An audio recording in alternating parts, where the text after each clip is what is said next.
in which someone farted in the session.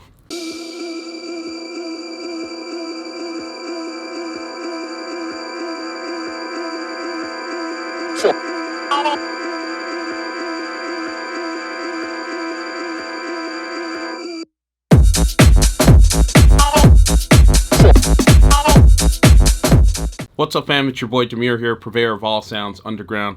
Thank you for joining me on my YouTube channel today, where we will be discussing the topic of EQing mistakes that I used to make, but no longer do. But before we jump into things, what I need from you is that SLC. Hit subscribe, like, comment, and more importantly, hit the notifications bell to stay in touch with the new videos that we have up and coming. All right, so let's just jump right into things. My first EQing mistake that I used to make way back in the day, and this came about as a result of observation, because I just assumed, the mastering guy I was working with was also the premier mixing agent, and I of course was wrong for making that assumption.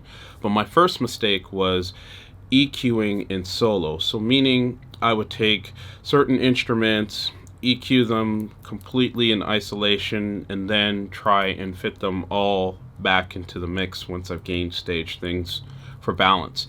The problem with that approach is that you start to assume things way too much in isolation, rather than looking at the total balance of the composition of whatever it is you're trying to EQ. So let's take drums, for example. I would literally solo out a snare, EQ it so sonically it looked good, and then go back into things and then find out, maybe it doesn't really work well with the sample. But back in the day, because I thought you just EQ'd via soloing, it just made sense, and I went ahead with it, and of course the song didn't turn out as well as I wanted it to. Point number 2 is mixing visually. And what I mean by that is when you're just looking at today's tools of a parametric EQ, for example, and you're seeing everything that's going on across the frequency spectrum and you're making decisions solely based on that. I would say that is only really good for extreme low frequency instances where you're trying to see what the energy is in a mix between 20 and 50 hertz, for example. But I always tend to err on what my ears are telling me. It is the best way to determine how things sound sonically to you. Is it pleasing to the ear based on what you're EQing in relation to what's happening in the overall composition of the mix? Just looking at things visually only gives you part of the picture and not a comprehensive view of what you should be doing in terms of the mixing decisions you've been making. Point number 3 is no ear training. And what I'm referring to by this is I'm actually going to use an example of Don Blackman. He is a great, fantastic jazz, funk, R&B pianist way back in the day. And it is rumored that Don Blackman, with the session musicians, was able to basically pull out the frequency and the key in which someone farted in the session. And as funny as that is, it does tell you that he has this extremely trained ear. Like, he can literally say middle C is this particular frequency, and as a result he was able to do some things musically that a lot of people just couldn't do when it came to mixing down in his sessions with a particular engineer. So by training your ear to understand, where a hi-hat frequently occupies a certain part of the frequency spectrum versus a kick or an acoustic snare, or a cowbell or muted cowbell, a timbale, things of that nature, knowing where they sit comfortably in a frequency spectrum is a huge advantage. And when I was mixing, I just had no awareness of that in the earlier parts of my career. I'm much better now, but I'm still learning. It's definitely advantageous to get that skill set up on par. Point number 4 is no sweeping.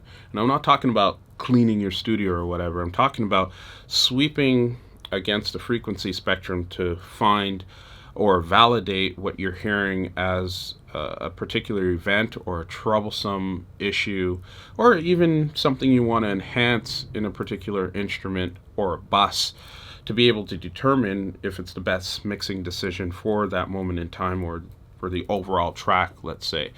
I would never sweep. I never thought to do it because I just wasn't aware of the technique. But now that I am, it's something that I use quite regularly to determine whether I want to enhance something in a snare or a particular sample, or do I want to remove a particular signal or validate if I have the ability to remove it through sweeping across the spectrum? And that leads me into point number 5, which is not leveraging the technique of dynamic EQing. You've probably seen in my previous videos where I've actually shown using Melda's, I think it's called Auto Dynamic EQ tool, which is a fantastic piece of kit, and they're not paying me to do this.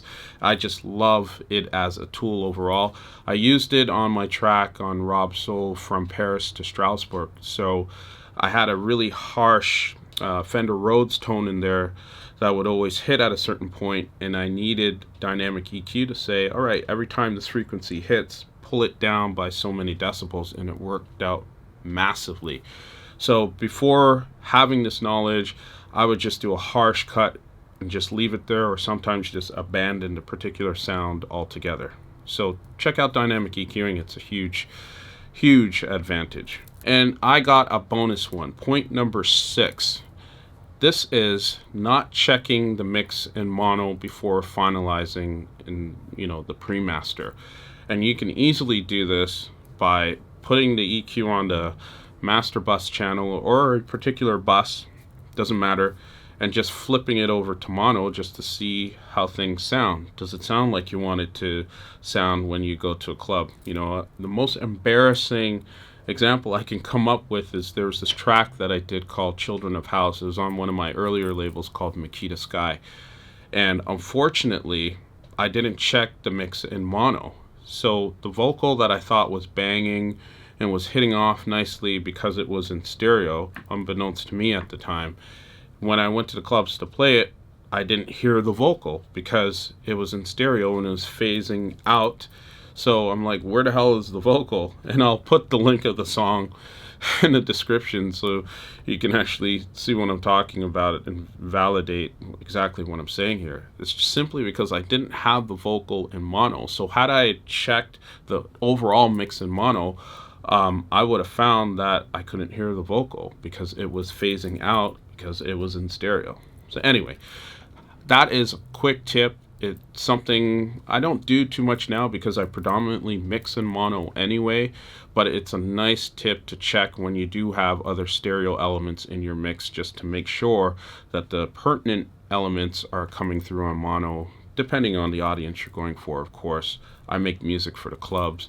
I don't generally make it for a car stereo or whatever, but checking it in mono also helps ensure that most of the elements you want to have come through are doing exactly that. And there you have it. Those are my thoughts on my top 5 EQing mistakes plus one bonus tip. Let me know your thoughts on it.